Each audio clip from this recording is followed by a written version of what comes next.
ambulance, look out. Right. But in Florida, if you need a hairstyling salon or an auto parts store, they are every 18 feet in those strip malls. I'm serious. When we go through Florida, and we're down there a lot because of my mother and sister, every 18 feet there's a hairstyling salon. Beauty salon. Beauty salon. And after a storm, they're busy because, you know, all those beehives get sucked up and disarrayed. It takes them weeks to sort it out. And auto parts. Auto parts. That is true. Because everybody has used cars. And they fix their own cars. And what's weird is, or they live in their cars. They're like a tin shack on the side of the road. It is literally made out of tin.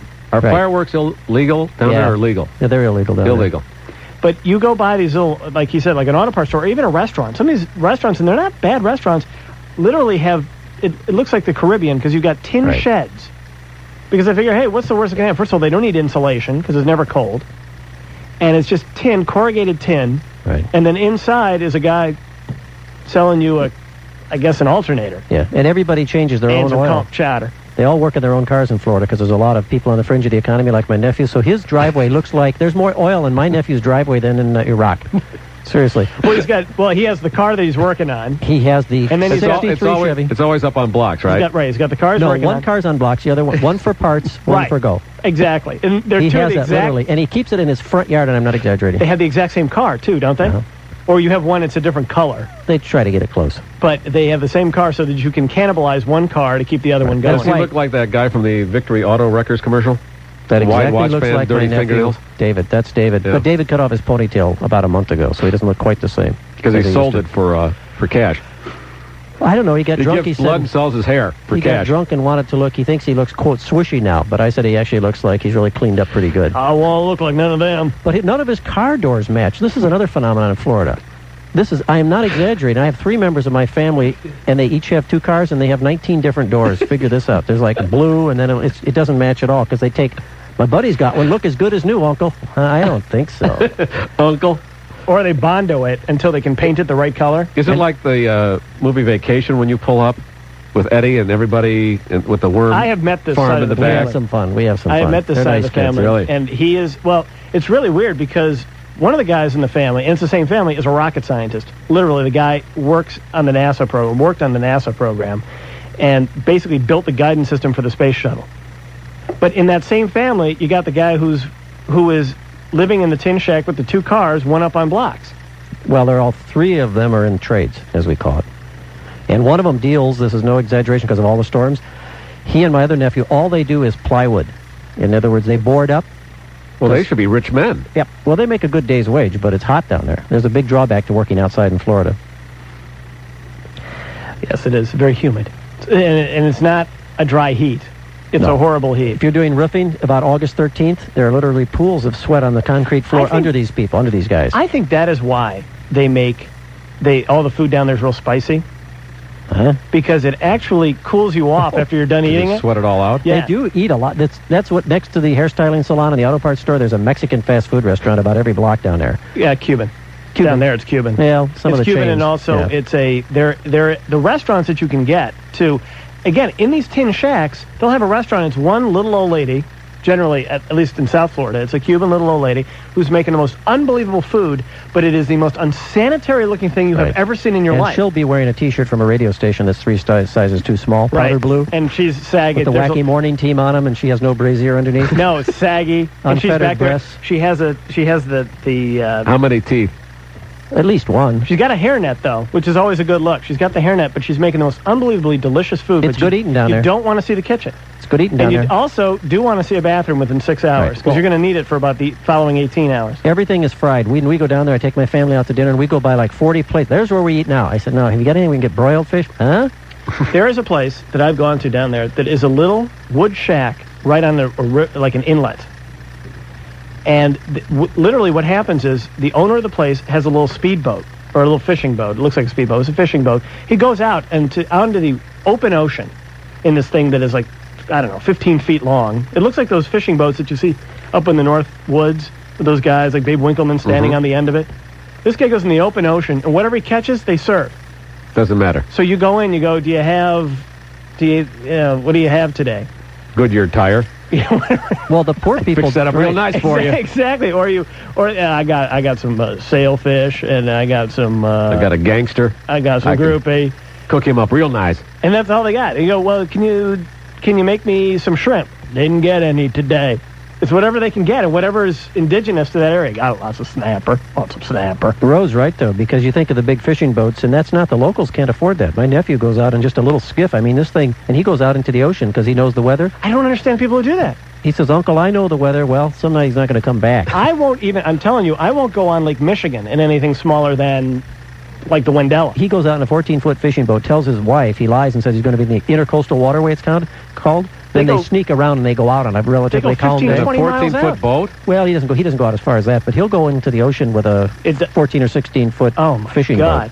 And it's serious out there because those waves, if it comes in right, that stuff will crack you in half. He's the same nephew that goes down and body surfs on the beach when the hurricanes are coming in. I asked my sister, where's David? And he got body surfing? Hit in the head with a bale of cocaine. Did you ever hear the story? Ed is damn near killed him. Hi, Ed. How you doing? Good. Hey, Jim Johnson. I met your nephew down there in Florida. Which He's one? A nice young man. There are three of them. They're very nice. Where did you meet? You didn't meet him. Ed, you didn't meet him. Yes, I did. Are you serious? Yeah. How do you know you met him?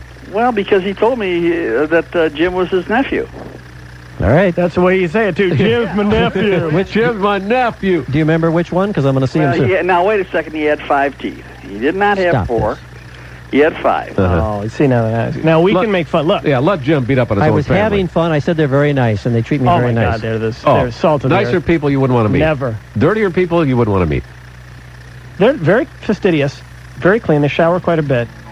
But it is Florida, baby. I mean, there's a It's whole the other... South. It is. They all have pickup trucks. Pick 'em up and trucks. Cowboy boots, even if it's 102 degrees. Think that Florida is some sort of cosmopolitan place because they think, Madonna tropical. lives there. Yeah. No, they all wear not. boots. They all wear boots, and boy, when you take them off on a hot summer, we're down there getting ready to, on the screened-in porch. My Don't nephew blame takes off his Desinex. boots. Whew, there's no bugs going to bother you. We got a little pretty male. Stop this. That is not... That's not your nephew. Uncle? Stop. This is what it sounds like in the Everglades at about 4 o'clock in the afternoon. There's a subculture, though, a redneck subculture down there that's great. You drive a pickup truck, you get off the job, you go to the ABC liquor store, get a 12-pack to carry out, go back to the house, watch cable TV. And you're drinking it in the car as you're driving. And a police officer pulls up next to you and says, "Could I have one?" And you pass it to him. Very nice. Fabulous down there. As long as you're drinking beer in the car, they don't mind. If you're drinking Jack, then they have a Does problem. your mother still think she's an astronaut? I'm going to see my mom soon. She's still in the nursing home, yes, and she's a little confused. I think she would feel better knowing John Glenn's going into outer space now. I'm going to have to tell her that. John Glenn thinks he's an astronaut, too, still, so everything's fine. All right. Now, I wanted to point out that the El Nino situation, even though we have it to thank for days like today, where it's unless you're a cross-country skier. In the 40s, and tomorrow's going to be 55 and sunny. I mean, come on, it's February. This is unreal. Something's wrong. Well, it turns out that something is indeed really wrong. Well, we have to prepare right now. Yeah. As it turns out, because of El Nino, there's going to be a horrible mosquito and allergy season on the way. Turns out that the rainy winter is causing mosquitoes to hatch early. As a matter of fact, they've started hatching already. This is end of the world time. When you've got mosquitoes in February, that is end of the world time, my friends. Just in time for the millennium.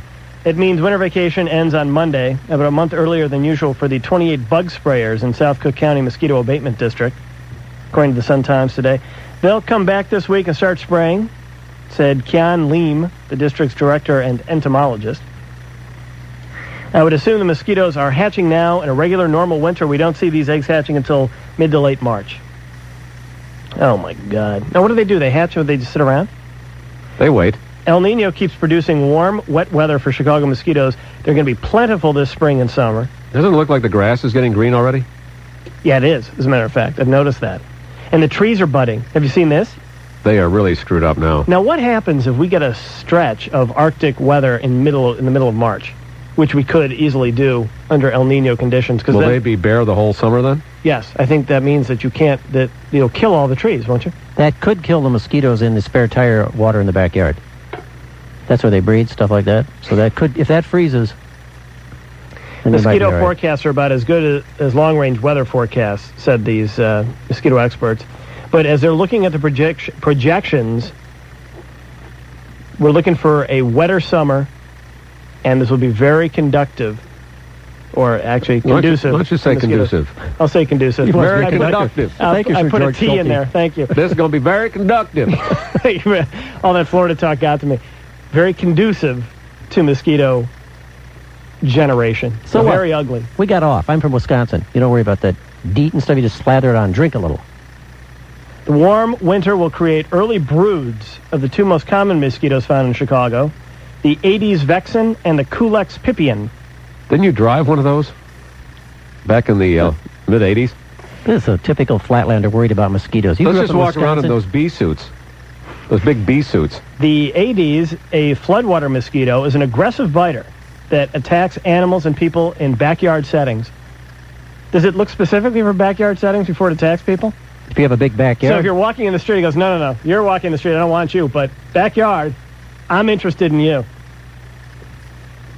This, let's see, the Culex, or northern house mosquito, prefers to bite birds, but will also bite people, making it the more dangerous insect because it can carry encephalitis and other diseases. No one has found any mosquitoes yet, but workers are out surveying breeding places. I saw a fly yesterday. Does that count? That's the start. Do flies start in the winter? I saw a fly yesterday. I think they go Freaked me dormant out. for a while, and then as it gets warmer, something inside your... It always drives my wife nuts. You'll see those black flies in a house, and you say, well, where have they been all winter? They'll come on in the inside of a window or something. I don't understand how that happens. They were in the maggot stage. Is that it? Ew. Just waiting. Don't say that. We'll be washing windows soon. Honey, because I was Honey, we got maggots. Perfect. Thank you, Gary. Denise, here's that. Trust me. That'll be my weekend project. Keep a lid on the garbage cans. Clean all the maggots out. No one has found any mosquitoes yet, but workers, they read that already. Now, they are going to start the springtime treatments now in order to try to get ahead of this. Mosquito control also will start next week in western Cook County. Spring species are present out there, according to another spokesman. What's fortunate with these spring species is they remain in larvae for about 4 weeks. Who doesn't? So we have an opportunity to get them while they're still in water. It's hopeless, though. There's water everywhere. Did you know this, that the larvae feed on bacteria found in standing water? Yes, I did notice that. Thus the tires in the back of the trailer, in the trailer park. That's what they do. And then crews spray bacteria that destroy the insect's digestive system. That's what they're doing. Ugh, what a way to go. We're giving them anthrax is basically what we're giving them. Maybe we can get those two guys they arrested in Las Vegas to go out and spray some of their special stuff around our ponds. Turns out that also because of the warm winter, we're also looking for a really terrible allergy season coming up as well. Because it's ripe, all those molds and pollens and things, it's ripe for this. Quick story, my neighbor in Wisconsin mixed his own batch of mosquito spray. He has one of those sprayers. That's so costly to buy. Well, they mixed carrot. It was unbelievable. Look, when you're on a fixed income, pal. He found a hardware store that still had DDT because it was killing the eagles. Remember 20 years ago, they quit selling that, but some of them still had it left over. So he mixed DDT with malathion and kerosene, sprayed all around his cabin and his hunting shack, and killed all of the foliage. Mosquitoes still bite you to hell when you go to his house, but his lawn and his garden looks like somebody put a flamethrower to it. Why didn't he just get some Agent Orange? Bill Why Curtis, did he call stop Bill there? Curtis. You could do that. Up in Wisconsin, I swear to God, I'll bet you in Wisconsin, they would, if you gave them old expired Agent Orange, they'd use it. Well, it's better than paying for it. Free over good. That's the way they look at it. Good for fishing. Keeps those damn skeeters away. 55 tomorrow. 95 Thursday. Start calling your mother. Yeah. I'm just going to get in here for the mayor. Call your mother, because it's going to get hot. You think they have the refrigeration trucks ready? Oh, they should. Yeah, they should. Can you imagine what it's going to be in July if it's 55 now? Oh, God. Oh, God. Here's Kara. Right now, the tri-state, typical delays from Dempster to Toohey and across the Bensonville Bridge, but we're seeing an extra heavy spot from the 82nd Street toll down to 115th. The Northwest Tollway slows westbound to Von Toll to Lee, eastbound now from the Des Plaines Oasis to Lee. Your east-west